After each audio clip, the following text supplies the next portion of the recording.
할렐루야. 네. 방금 읽어주신 이 요한복음 1장 12절에서 14절 말씀, 여러분 모두가 잘 아시죠?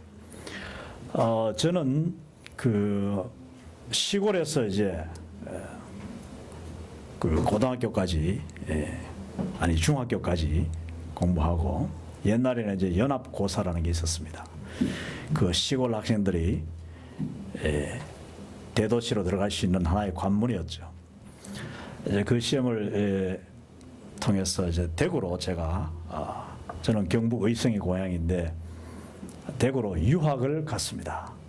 여러분들 유학을 오셨잖아요, 그죠? 많은 분들이 유학을 갔는데 저는 그 당시 큰 도시를 처음 갔습니다. 태어나고 처음 갔기 때문에 그 어마어마한 규모의 놀라고 방향 감각이 없어가지고 대도시 여러분 중간에 들어가면 방향 감각이 없어지지 않습니까? 그것도 시골 학생이 해가 어느 쪽에서 내가 생각했던 정반대 쪽에서 해가 뜨는 거야.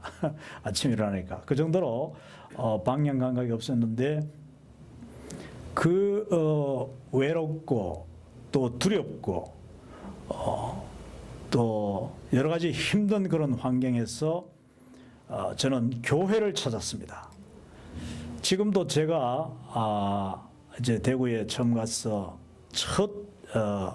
아마 월요일이라는 같은데 가가지고 이틀 만에 수요일 예배를 제가 갔어요. 수요일 예배를 갔는데 뭐 십자가는 찾기 쉽지 않습니까?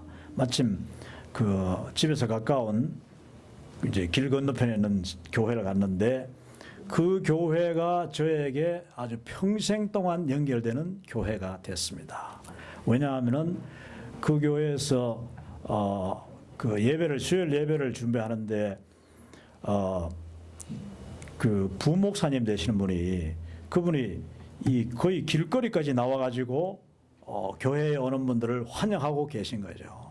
그래서 제가 처음으로 가는 학생이고 전혀 얼굴을 모르지 않습니까? 그런데도 고등학교 1학년 금방 이제 시골에서 왔는 그야말로 시골 냄새가 푸푼 나는 그 고등학생을 그 목사님이 환영해 주시고 손을 잡아가지고 그 예배당까지 인도해 주시고 예배를 마치고 난 뒤에도 이제 저에게 말을 걸면서 어디서 왔느냐, 또 누구냐, 이런 여러 가지 정말 따뜻하게 맞아주셨어요. 그리고 그분은 저에게 그 뒤에 이제 고등부, 대학부, 뭐 나중에 대학 졸업하고까지 계속해서 저의 하나의 그 멘토가 되어주신, 지금도 너무나도 가깝게 지내는 그런 귀한 목사님이 되셨습니다.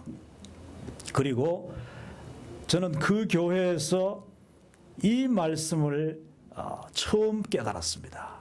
요한복음 1장 12절 14절 말씀.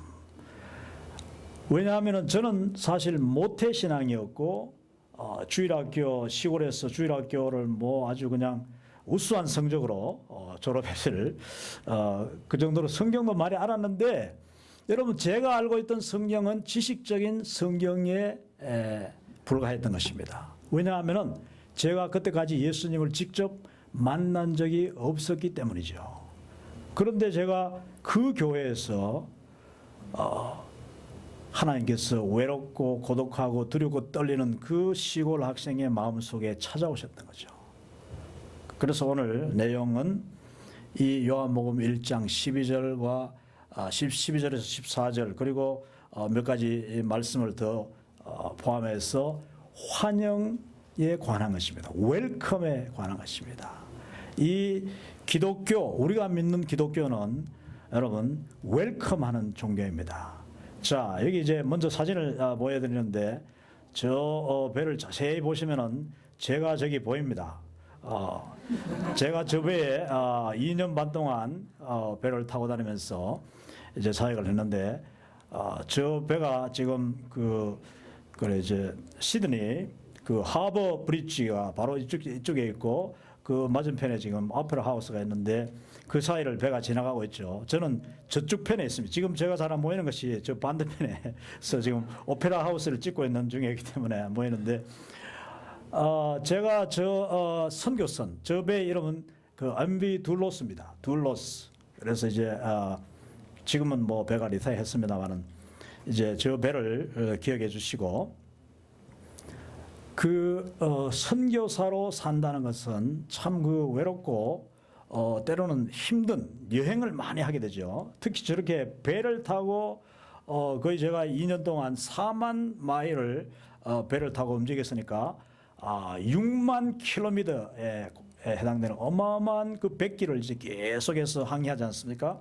그러면은 가는 곳마다 아주 새로운 사람들을, 새로운 교회, 새로운 지역, 새로운 나라를 이제 가게 되는데, 외롭고 힘든, 그리고 배멀미에 지친 그 선교사를 영접해주는 사람들이 곳곳마다 있었습니다. 그래서 저는 이 정말 기독교의 매력이 영접이라는 것을 저는 지금까지 계속해서 몸으로 직접 체험하고, 또 제가 성경을 연구하고 성경을 공부하면서 이 기독교는 정말 영접의 종교라는 것을 제가 알게 됐습니다. 그래서 오늘 이 설교의 주제는 바로 웰컴인 것입니다. 웰컴, 그리고 웰컴 미니스트리. 제가 붙인 이름인데 웰컴 미니스트리 얼마나 멋있습니까? 환영 사역. 자, 그 내용들을 한번 보시겠습니다. 자, 여기 보니까 세계를 품은 그리스도인이라는 말을 제가 사용하는데, 이것은 뭐 제가 만든 말은 아니고 이것은 World Christian Movement라는 일종의 선교 운동인데, 70년대부터 시작해서 지금까지 이 World Christian Movement가 계속되고 있습니다. 그것은 뭐냐면은 내가 단순히 나 자신만을 위해서 믿는 것이 아니고 내 가족, 내 자녀, 나의 비즈니스만을 위한 그런 셀피시한 크리스천이 아니라 월드 클래스, 이 세계를 품은 세계 수준의 기도를 해도 전 세계의 구석구석을 위해서 기도하고 나라와 민족을 위해서 기도하고 예수님의 복음이 온 세계에 증거되는 그 예수님의 지상 대명령을 이루기를 위해서 기도하고 거기에 앞장서기를 원하는 사람, 그 사람들을 이제 월드 크리스천 하는데, 그 월드 크리스천 무브먼트의 한 부분으로 여기 보십시오. 지금 5가지가 나오는데, 여기 보니까 보내는 자, 이 senders, 때로는 supporters라고. 제가 선교사로 살면서 지금까지 거의 20몇 년 동안 어떤 분은 뭐 저의 선교 출발하는 날부터 지금까지 계속해서 저를 위해서 후원하고 기도하시는 그런 동력자가 있는가 하면은, 또 중간에 만난 분은 뭐 10년, 15년 계속해서 저를 위해서 기도하는 이 후원자들이 있습니다. 이런 분들을 월드 크리스천이라고 해요.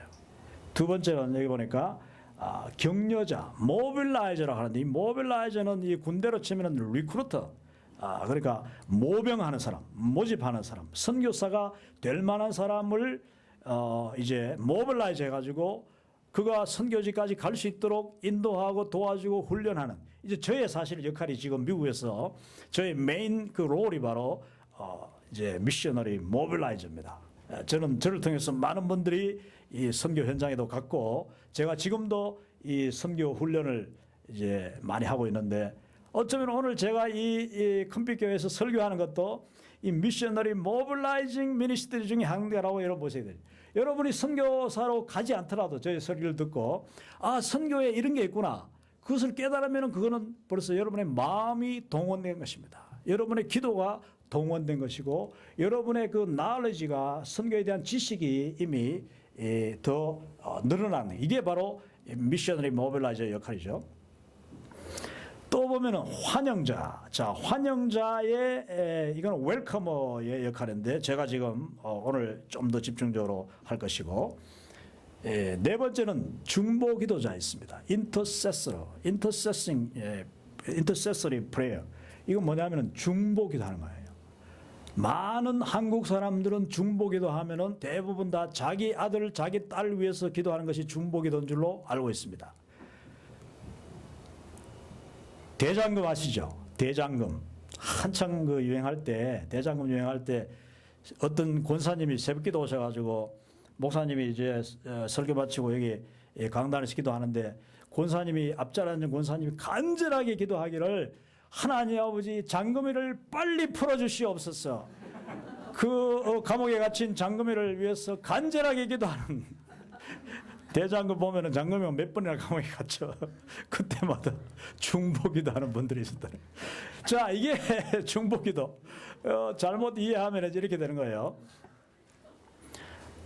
정말 중보기도는 하나님의 복음을 아직까지 복음을 알지 못하는 그 사람들. 중보기도는 영역이 넓으면 넓을수록 하나님이 기뻐하시는 거예요. 그죠? 또 중보기도는 나와 상관이 없거나 어쩌면 나의 원수를 위하여 기독교 내 복음을 핍박하는 자를 위하여 기도하는 그 기도가 정말 파워풀한 중보기도가 될 수 있을 것입니다. 여러분 기도할 때에 내 아이 위해서 나의 이걸 위해서 기도할 수 있는 그런 기도하고 싶은 마음이 누구나 다 우리의 디자이어죠. 그러나 그것을 우리가 절제하고 내 기도는 하나님이 아시니까 나는 그 기도 시간에 할 수 있으면은 중보기도를 하시기 바랍니다. 우리 교회에서 아직까지 연약한 믿음 가진 분들 아니면 몸이 아픈 누구 집의 아이들 그 서로 기도하다 보면은 나는 저 집 아이를 위해서 기도하고 저쪽 집의 부모는 우리 집 아이를 위해서 기도하는 그런 결과가 일어날 것입니다. 그걸 하나님이 기뻐하시는 거예요. 아시겠어요? 예. 중보기도죠. 이 내용은 사실 제가 몇 달 전에 아니면 몇 년 전인지 모르겠는데 제가 이 교회 몇 번 왔으니까 그때 한번 설교를 한 내용입니다. 자, 그 다음 마지막 이 세계를 품은 그리스도인 월드 크리스천은 복음 들고 가는 자예요. 이렇게 후원도 하고 기도도 하고 또 선교 다른 사람이 선교 갈 수 있도록 참 격려도 하고 이 중보기도 하던 그런 분들이 선교사를 환영하고 선교사님이 오면은 자기 집에 가족들과 함께 그냥 식사도 하고 선교사님들 대접하면서 그 선교사를 환영했던 분들이 나중에는 선교사로 가게 됩니다. 그런 분들 저는 너무너무 많이 봤어요. 왜냐? 선교와 계속 이 접촉하고 선교사님들과 연결하는 분들이 결국은 선교에 대해서 많이 알고 또 그 선교의 현장의 복음의 필요함을 자기 자신이 절실하게 느끼고 가게 되는 것입니다. 그래서 이제 마지막으로 고어가 되는데 이 고어는 사실은 첫 번째 월드 크리스천의 첫 번째 그 엘리멘트이면서도 동시에 이런 마지막 그 엘리멘트가 될 수가 있습니다. 자, 그러면은 영접하는 자를 조금 더 한번 봅시다. 여기서 웰커머라는 말을 쓰는데 사실은 영어 사전에 찾아보면 웰커머라는 말은 없습니다. 여러분 그냥 웰컴이라는 이 단어로 끝나지 그 ER이라는 말을 붙이지 않아요. 내가 만든 이 용어예요. 근데 말이 되잖아, 그죠? 웰커머. 웰커머 뭐야? 바로 환영하는 자예요. 환영하는 자인데 이 성경에는 그 환영이라는 말 대신에 이 다양한 표현을 쓰는데 여기 나와 있는 대로 영접한다. 그러니까 이 받아들인다. receive 아니면은 believe. 예수님을 내가 믿습니다 하는 것은 예수님을 내 마음에 모십니다. 제가 주일학교까지 중학교까지 시골에서 신앙생활하면서 예수님을 믿으라. 그리고 예수님을 믿는다는 말은 내가 많이 들었고 또 내가 표현을 했지만은 영접하라. 내가 영접합니다라는 말은 그 당시 시골 교회는 거의 쓰지 않았어요. 그런데 제가 그 도시 교회에 와서 좀 더 다양한 표현을 제가 접하면서 저는 이 영접이라는 말을 내가 이렇게 깨닫게 되는데 몸소 내가 체험하면서 나그네가 되어보고 또 외로워보고 많은 사람들이 사랑을 받으면서 저는 그 영접이라는 것이 어쩌면 제 마음이 열리면서 깨닫게 되었던 것 같아요. 그럴 때 또한 그 비슷한 시기에 예수님이 저에게 찾아오심으로 저는 그 예수님을 영접함으로 말미암아 제가 고등학교 1학년 때 봄에 예수님을 영접하는 사건이 일어난 것입니다. 할렐루야. 여러분 모두가 다 여러분 중에서 어쩌면은 이 미국 이제 뭐 태평양을 건너올 때 여러 가지 두렵고 떨림으로 오지 않습니까? 예.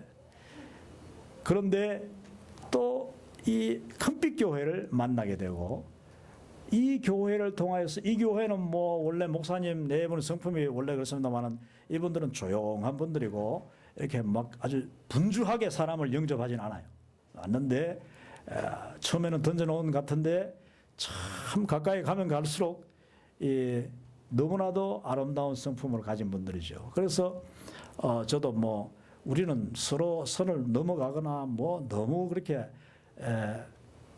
친한 척 하진 않지만은 사실 우리가 신학대학원 동기니까 벌써 뭐 30몇 년이 됐습니다만은 아주 그냥 조용하면서 서로 독립적이면서 또 서로를 항상 정말 사랑하고 또 믿고 또 찾아가면 언제든지 영접하고 또 오면은 정말 기뻐하는 그런 관계입니다만은 여러분 이 교회를 통하여서 아마도 여러분은 그런 제가 이야기하는 이 웰컴이라는 의미를 아마도 이 교회를 통해서 많이 깨닫고 또 체험하고 있을 줄 압니다. 중요한 것은 교회가 이런 따뜻한 영접하는 사람들이 있을 때에 그 교회에 찾아오는 스트레인저들이 이 나그네 아니면 이방인 아니면 처음 오는 사람들이 예수님을 훨씬 더 영접하기 쉬워집니다. 그러니까 예수님을 영접하는 것은 대부분 어떤 사람들을 통하여서 그 예수님을 소개받고 예수님의 말씀을 깨닫게 되고 영접하게 되는 것이죠. 그래서 우리 크리스천들의 신앙생활은 영접이라는 말로 시작되고 예수님을 영접함으로 크리스천이 되는 것이죠. 예? 크라이스트, 예수님을 영접한 소유한 크리스천 사람이 예수님의 사람이 되는 것입니다. 그리고 우리는 영접의 삶을 살게 돼요. 예수님을 닮아가는 삶인데 그 예수님이 누구시냐? 바로 세상의 어떤 죄인도 웰컴하시는, 어떤 죄인도 영접하시는 겁니다. Come to me, all you who are weary and burdened, and I will give you rest. 마태복음 11장 28절에 수고하고 무거운 짐진 자들아 다 나에게 오라. 내가 너희에게 쉼을 주리라. 내가 너희를 쉬게 하리라. 예수님이 하신 약속에 예수님은 정말 완벽한 영접자이십니다. 언제나 예수님이 팔을 벌리고 우리를 영접하려고 기다리고 계시는 그 예수님. 수고하고 무거운 짐들, 그 짐들은 누구나 다 다르지요. 아마 여기 계신 많은 분들은 어떤 그 공부에 대한 짐, 저도 미국에서 공부를 했습니다만 저 공부에 대한 짐, 그런 모든 짐을 다 내게로 가져오라고 예수님 말씀. 그러면 내가 너를 쉬게 하리라. 그 말씀 뒤에는 예수님이 내가 너와 함께 멍에를 같이 져주겠다. 무작정 쉬라 하면은 불안하잖아요, 우리가. 무작정 쉬면 불안하잖아요. 그런데 예수님이 대신 져주겠다는 거예요. 예수님이 나의 짐을 대신 져주겠다. 자, 그러면은 이 영접이라는 말을 기억하면서 요한복음 본문을 다시 봅니다. 여기 보니까 하나님의 아들 예수님이 자기 땅에 오심에 자기 백성이 영접하지 아니하였으나 영접하는 자, 곧 그 이름을 믿는 자에게는 하나님의 자녀가 되는 권세를 주셨다. 예? 권세, 이 놀라운 파워를 주신다는 거예요. 하나님의 아들이라는 놀라운 이 파워를 우리에게 주셨다. 그런데 이는 혈통으로나 육정으로나 사람의 뜻으로 나지 아니하고, 여기 사람의 뜻으로를 여러분 영문으로 한번 보십시오. 누구의 뜻이라고요? 허즈번드의 뜻이라고 되어 있습니다. 예? 그러니까 이거는 뭐냐면은 옛날 중동의 그 컬처를 보면은 이슬람은요 지금도 이 허즈번드의 뜻이 아니면은 부인들은 천당에 들어갈 수 없어요. 그러니까 이슬람이 믿는 그 천당에 들어갈 수 없습니다. 아무리 이 땅에서 훌륭하고 선하고 아름답게 산 여인이라도 최종적인 승인은 알라가 야, 너 남편한테 물어보고 내 너를 천당에 보내. 이게 이 이슬람의 법이에요. 근데 이게 지금 우리 성경에도 나와 있는 겁니다. 왜냐? 이 성경이 이 미들이스트의 그 컬처를 바탕으로 하고 있기 때문입니다. 사람의 뜻으로 나지 않고 남편의 허락받아가지고 너가 예수 믿은 것이 아니다. 이거. 그게 아니고 하나님께로부터 나는 것이다. 여러분 믿음은요 하나님으로부터 나는 겁니다. 내가 예수님을 receive하고 believe하고 welcome하는 것은 성령님은 누굽니까? The Spirit of God. 하나님의 영이에요. 성령님은 하나님의 영. The Spirit of Jesus. 예수님의 영 성령님이 우리 마음 속에서 우리 마음문을 열어주시고 우리를 이 조명하셔가지고 우리가 그 진리를 깨닫게 하시고 그 다음에 예수님을 영접하도록 도와주셔야만이 우리가 예수님을 영접하여 하나님의 자녀가 된다 하는 그런 뜻인 것입니다. 자, 이 구절은 여러분 잘 아시죠? 같이 한번 읽어보시겠습니다. 볼지어다 내가 문 밖에 서서 두드리노니 누구든지 내 음성을 듣고 문을 열면 내가 그에게로 들어가 그와 더불어 먹고 그는 나와 더불어 먹으리라. 아멘. 예수님이 하신 말씀이에요. 여러분 이 말씀 들으면서 기독교가 영접이라는 말과 연결되는가? 그리고 영접이라는 것이 바로 내가 예수님을 receive하고 예수님을 내 웰컴하는 것이다. 또 성령님을 웰컴하는 거예요. 성령님을 웰컴하는 것이다. 내 속에 들어오셨어. 내 삶을 주장해 주시고 예수님 내 속에 들어오셔서 나의 주인이 되어 주시옵소서. 나는 예수님이 하나님이신 것과 예수님이 나의 죄를 위하여 죽으신 것을 저는 믿습니다. 그리고 예수님을 영접합니다. 예수님이 바라는 것이 바로 그거예요. 그래서 저와 여러분 오늘 이 자리에 계신 여러분 여러분의 마음 문을 지금 예수님은 녹하고 계시는 내 마음 문을 두드리노니 누구든지 내 음성을 듣고 그 마음 문을 열면은 그 인생의 문을 열면은 내가 그에게로 들어갔어. 예수님이 우리 마음속에 들어오는 것입니다. 그리고 예수님이 나의 주인이 되시고 나와 함께 동행동거라고 하죠. 함께 사는 거죠. 나는 너와 더불어 먹고 너는 나와 더불어 먹으리라. 이것은요 함께 산다는 그게 바로 크리스찬이라고 합니다. 예수님을 믿는 사람. 그 사람은 예수님을 영접한 사람이고 영접했다는 것은 예수님이 그 사람 속에 계시고 예수님이 그 사람의 우리 모든 그 삶과 그 사람의 인생의 주인이 되셨다는 뜻이에요. 이 말씀은 정말 파워풀한 말씀이죠. 수많은 크리스찬들이 이 말씀을 통하여서 예수님을 영접했습니다. 혹시 이 자리에 계시는 여러분 중에서 아직까지 예수님을 이제 이 큰빛교회를 여러 번 아니면 몇 번 오늘 처음 나오셨을지라도 이 사실을 지금 처음 듣는 분이라도 내가 오늘 이 순간에 마음 문을 열고 예수님을 내 속에 그리고 내 삶 속에 주인으로 또 그 로드라고 하죠. 로드. 이 주인이라는 뜻이에요. 그리고 세이비어. 이는 나의 영혼을 구원하신 나를 죄로부터 구원하신 구세주로 그리고 하나님의 아들로 영접하면은 여러분은 하나님의 자녀가 되는 권세 그 다음에 예수님이 그 속에 들어오셔서 여러분의 모든 수고와 무거운 짐을 대신 져주실 뿐 아니라 여러분의 인생을 책임져 주시는 그런 놀라운 변화가 일어날 것입니다.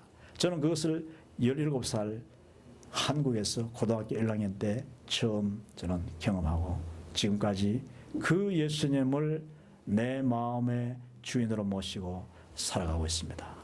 여러분 모두가 다 이미 그런 삶을 또 살고 계신 줄로 압니다.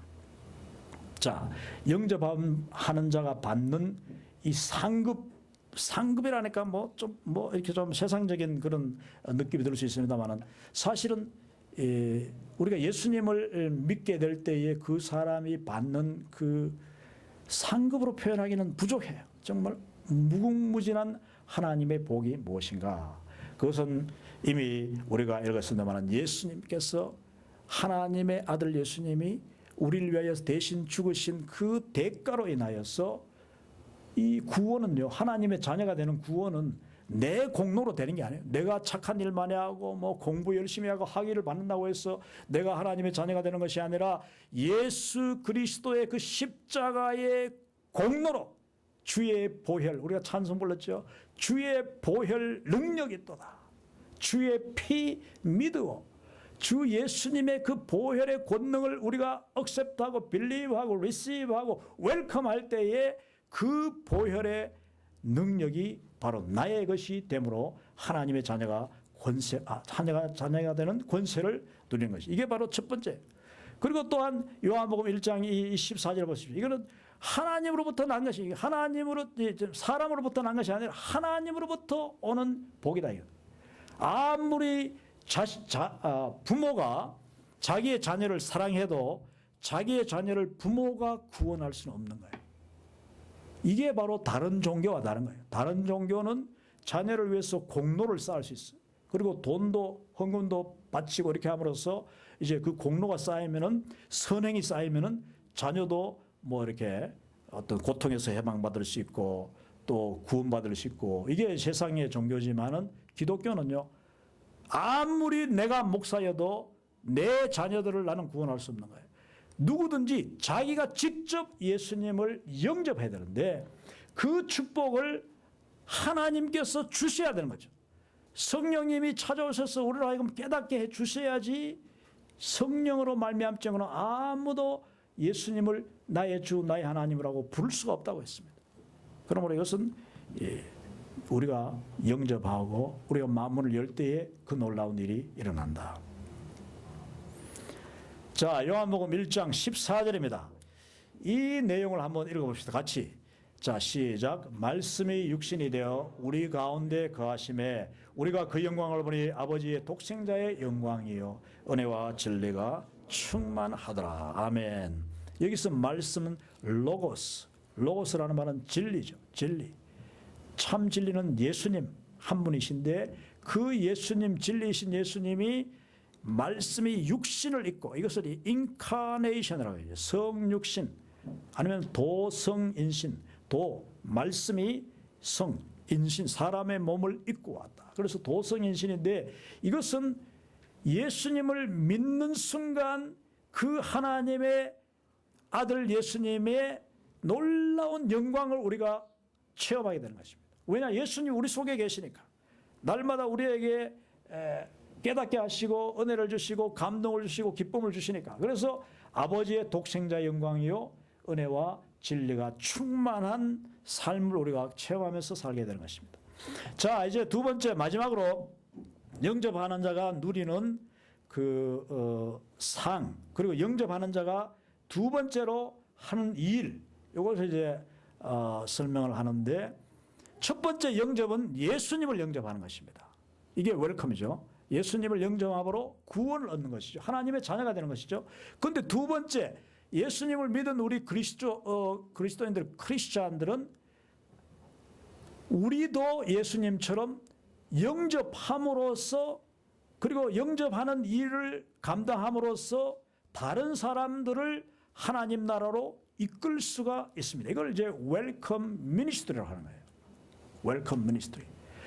우리가 예수님의 영접을 받고 또 교회의 영접을 받고 이미 먼저 믿은 우리 다른 성도님들의 아니면 목사님의 영접을 받아서 예수님을 믿게 된 우리는 또 다른 아직까지 예수님을 알지 못하고 또 기독교에 대해서 전혀 모르는, 심지어는 이방인들, 외국인들, 나그네들, 스트레인저까지도 우리가 예수님의 사랑으로 영접함으로써 그들을 예수님께로 인도할 수가 있습니다.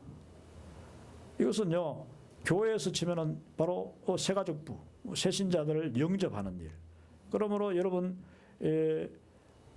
교회에서 낯선 얼굴을 보면 항상 인사하시고 영접하십시오. 그게 굉장히 아주 쉬운 일 같지만은 그게 바로 소중한 일입니다. 그렇게 함으로써 처음 만난 사람들의 마음이 훨씬 더 열리고 컴포터블해지고, 또 그 다음에 그 마음이 열린 사람이요, 바로 복음의 마음도 쉽게 열린다는 것을 제가 맨 처음 지금 메시지 이야기했죠. 정말 중요한 거예요. 특히 교회에 대해서 모르는 분들, 또 예수님에 대해서 전혀 모르는 분들도 여기 오셔주잖아요. 그런 분들은 영접으로 따뜻하게 그분들을 맞이해야 된다.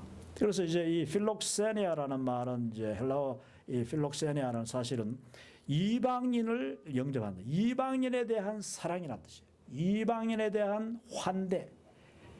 전혀 옛날에 유대인들이요, 이방인들은 전혀 다른 사람들이었어요. 유대인들은 우리는 이 선민들이고 이방인들은 아예 원래 뭐 하나님의 택함 받지 못한 사람들이라고 여긴 받는 사람들인데 그들을 영접하라는 뜻이에요.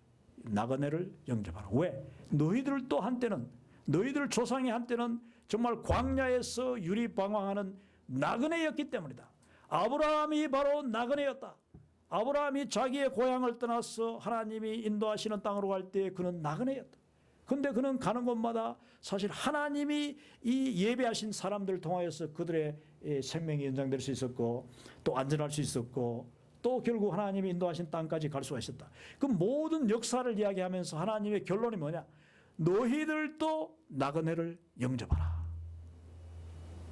자, 여기서 이제 나오는 게 아주 어마어마한 이 웰컴 미니스트리가 나오는 것입니다. 자, 열왕기하 2장, 제가 지금 시간이 없기 때문에 여기서 지금 줄이는데 열왕기하 2장, 열왕기하 4장, 4장에서 8장까지를 읽으십시오. 여러분 꼭 한번 읽어보세요. 거기 보면은 기가 막힌 스토리가 나옵니다. 한 여인의 아주 아름다운 이 이야기가 기승전결로 나와요. 나오는데 이 부분은 바로 시작에 이 엘리사라는 위대한 하나님의 선지자가 이 날마다 자기 집 앞을 지나가는 것을 보고 이 여인은 아주 그 noble woman, 그러니까 제법 재산도 있고 사회적인 지위도 있고 자기 집이 넉넉한 이 부인입니다. 이분이 이제 그 지나가는 엘리사를 권해요. 집에 나와서 저희 집에 오셔서 물이라도 냉수라도 한 잔 드시고 가시지요. 그런 냉수를 대접하고 나는데 잠깐만 계세요 하면서 또 뭐 이렇게 빵도 만들어 드리고 하면서 대접을 하기 시작합니다. 그러다가 이분이 나중에 보면은 남편에게 뭐라고 하냐면요, 이런 일이 반복되면서 이 여인이 남편에게 제안하는 게 뭐냐, 우리 집이 이제 그 중동의 집은 이렇게 거의 네모난 집이잖아요. 그래서 지붕이 이렇게 또 다른 방을 만들 수 있어요. 그 담장 위에라는 말은 자기 지붕 위에다가 따로 엑스트라 룸을 하나 더 만들고 그 룸에 보십시오. 이제 우리가 그를 위하여 작은 방을 담 위에 만들고, 이게 게스트룸의 시작입니다. 게스트룸의 시작이에요. 이 선교학에서는 게스트룸 여기서부터 시작되는 거예요. 그렇죠? 침상과, 아주 구체적입니다. 이 부인이 아주 계획을 딱 이야기해요. 침상과 책상과 의자와 촛대를 그 방에 둡시다. 자, 그 방을 한번 상상해 보세요. 아주 심플합니다. 그런데 필요한 것은 다 있는 거죠. 그 선지자를 위해서. 그가 우리에게 이르면 거기에 머물리다 하였더라. 그리고 그 여인이 그 웰컴 미니스트리를 통하여 하나님의 종을 영접함으로 그가 받은 축복은요, 그 8장까지 이어지는데 그게 아주 기가 막힌 스토리들이 나와요. 그걸 한번 꼭 여러분 읽으시기를 제가 권합니다. 이미 아는 분들도 있겠지만 한 번 더 읽으십시오. 열왕기하 4장에서 4장, 5장, 6장, 7장, 8장까지. 자, 영접 사역은 이제 다시 어플라이 합니다. 우리에게 어플리케이션. 우리 삶 속에 어떻게 영접 사역을 할 수 있느냐. 특히 선교에. 저는 선교사니까. 영접 사역은 선교 전략이고 전도 전략이다. 여러분이 이 교회 처음 오는 분들을, 내 옆에 앉은 분들을 모른 채 하지 않고 따뜻하게 이 성경 찾는 것도 도와드리고 주보도 나눠드리고 이렇게 하면서 그분이 모르는 것을 아주 따뜻하게 도와줄 때 그 작은 행동 자체가 하나 영접이 될 수 있어요. 그러니까 영접을 통하여서 우리가 복음을 증거하고 또 선교를 더 나아가게 하고 하나님의 나라를 확장시킬 수 있는, 이거는 놀라운 전략이다. 효과적인 환영 사역을 통하여서. 선교사로 저는 살면서 지금까지 수백 그 가정의 외국인 가정,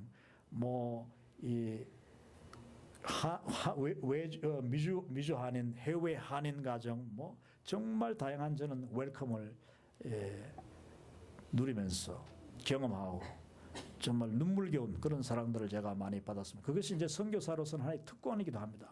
한데 그럴 때마다 저는 정말 겸손해집니다. 이렇게 하나님께서 귀한 분들을 세계 곳곳에 준비해 놓으시고 제가 지치고 힘들 때에 그분들을 통해서 내가 다시 살아날 수 있도록 회복할 수 있도록 기회를 주시더라는 거죠. 그래서 그 해외 공항을 제가 뭐 여러 나라를 방문하면서 나라마다 공항에서 영접하는 방법이 또 다 달라요. 러시아하고 제가 미국에서는 뭐 별로 사실 저런 일이 없는데 러시아에 제가 몇 번 갔는데 블라디보스톡 그 공항에 내렸을 때도 그 현지 교회 어떤 성도님이 목사님과 함께 나오면서 아주 큰 꽃을 화환을 가져다가 목에다 탁 그러지. 그러니까 뭐 공항에 있는 모든 사람들이 다 쳐다보는 거야. 그게 원래 이렇게 뭐 올림픽 나갔다가 금메달 따고 들어온 사람들을 이제 주는 거예요. 그래서 사진도 찍고 그러니까 외국 사람들은 저게 뭔가 하는데 사실은 전혀 내가 예상하지 못했던 그 엄청난 그 웰컴을 해주심으로써 참 감동시키는. 그게 모스크바를 제가 갔을 때도 또 그 공항에서 현지인 자매가 아주 예쁜 그 러시안 그 자매가 또 꽃을 가져와서 영접하는 것도 제가 봤는데 이게 하나 방법이죠. 예, 방법이죠.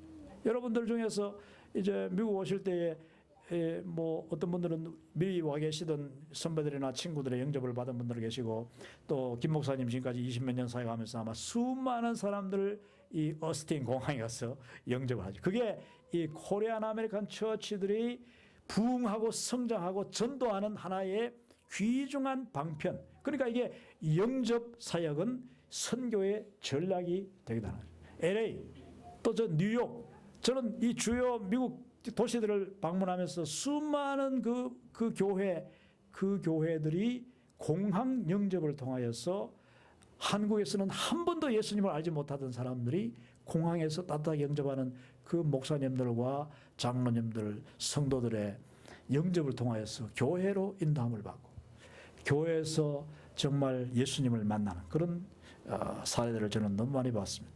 이게 바로죠. 자, 마지막입니다. 이제 같이 한번 읽겠습니다. 마태복음 10장 40절 42절 같이 시작. 너희를 영접하는 자는 나를 영접하는 것이요 나를 영접하는 자는 나를 보내신 이를 영접하는 것이니라.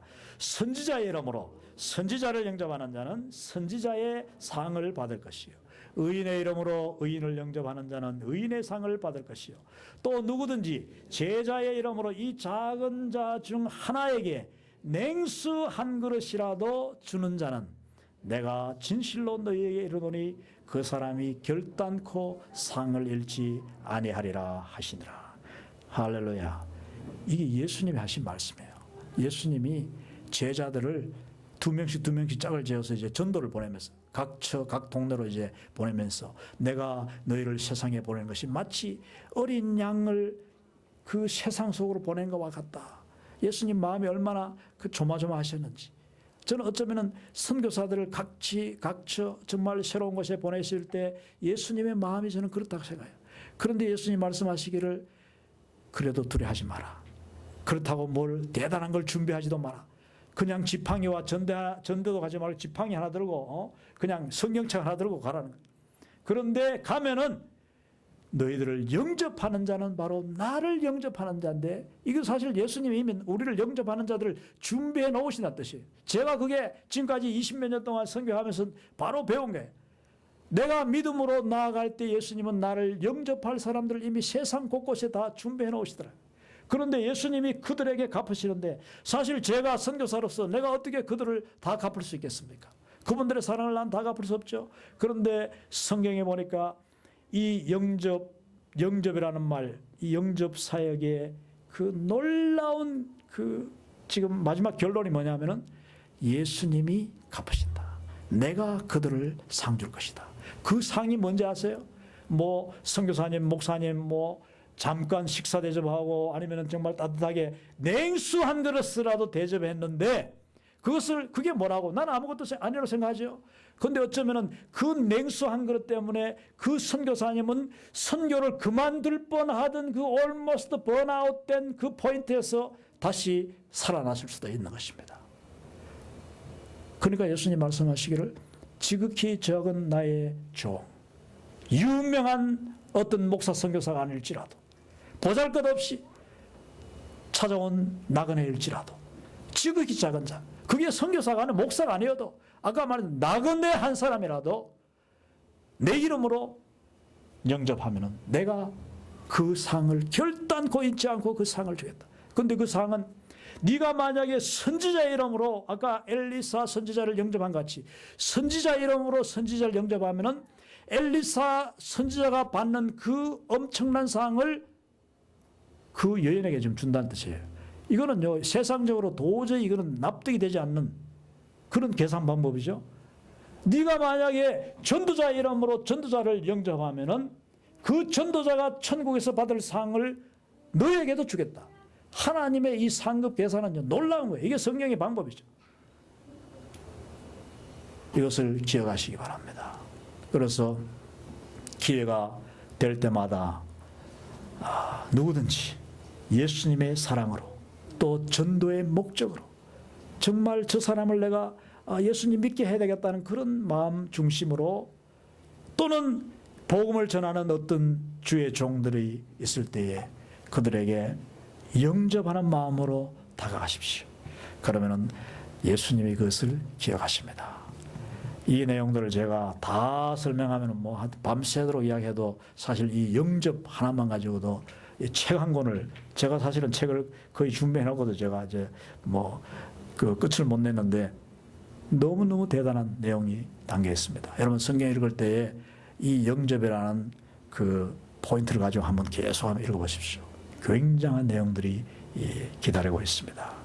자, 저는 월드 크리스천 무브먼트라는 이 내용을 계속 유튜브를 통해서 강의를 하고 있는데 현재 76강까지 제가 강의를 했습니다. 한 1년 다 돼가는데 여러분이 이 월드 크리스천 무브먼트라는 것을 유튜브에서 이제 검색하시면은 제가 지난주에 했는 강의, 어쩌면 제가 오늘 이 설교하는 내용도 아마 거기 올라갈 수도 있을 거예요. 보실 수가 있습니다. 자, 한번 기도드리겠습니다. 아버지 하나님 감사합니다. 우리가 예수님을 믿게 되고 하나님의 자녀가 되는 놀라운 권세를 누린 것, 하나님께서 우리의 죄와 우리의 허물을 보시지 아니하시고 우리를 영접하여 주셨기 때문인 줄 믿습니다. 우리가 이와 같은 사랑을 받았으니 우리 또한 예수님의 이름으로 하나님의 사랑으로 많은 사람들을 영접하고 도와주고 또 그들을 주님께로 인도할 수 있는 종들이 다 되게 하여 주시옵소서. 예수님의 이름으로 기도합니다. 아멘.